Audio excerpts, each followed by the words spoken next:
So I'm just going to show you three of the tools that you might consider using for infographics. I know Ms. Eich talked a lot about Canva, and so she showed that. And these are just templates that you can, open and then, change and add whatever you want. Some of them are free.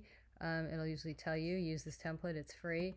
And then if you want to do stuff on it, you can change it. Now, one of the things that's really nice to know that I think that I wish I'd known earlier is that if you press shift and then you do all that, then everything I think that's in the shift, like even the outside there, you can go to group, and then you can move all of it rather than just pieces of it at a time.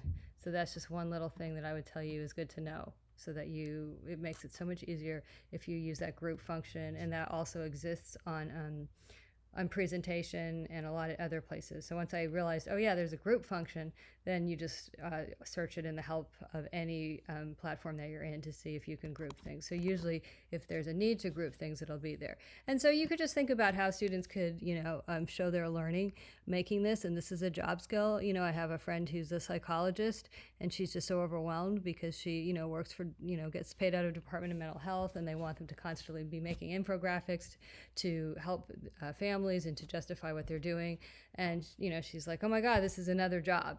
But if the kids go out and it's just not that hard for them, then it doesn't feel like another job. So, in addition to being able to show learning, you're preparing them, to be able to work and make a little bit more money than just, a job that's not skilled, because there are people out there that have a lot of education, but don't necessarily find this so easy.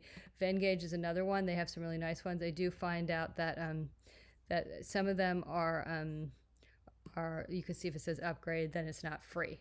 You have to pay for it. One of the things I've always liked about Canva, and I have done it a lot, is that sometimes there's little extra things you want, which you want to add in. So you can upload anything that you want, to be able to add it in, the images you want, photos, elements. You can put in things like that. And one of the things that I've found is that some of these are also for pay, but some of them, they're not that much money, and I have used them. I've spent $1.99 to make something for the library, using this. So Venngage does some of the templates, just like in Canva, are not free, but this you have to upgrade to use. And I don't know if Canva's changed. I think most of it, at least when I was doing it before, you could just buy things as you needed them. All right, and then the last one that I want, let's see, try tonight, sorry. Let's see, oh, I also had picture charts up, but that's okay, because I also wanted to show you that Ms. Eich has this Tech Tools tutorial piece, which I'll link again to everything. But these are places that she put together that you can get some images, some great links for graphs, which I think is really good to know. Oh, she put Venngage there. Venngage is is infographic design, but it also, she said, probably has better graphs. So these are great things to explore if you're having kids show data. And so I will link to her page because she has some awesome stuff here. So anyway, that's that.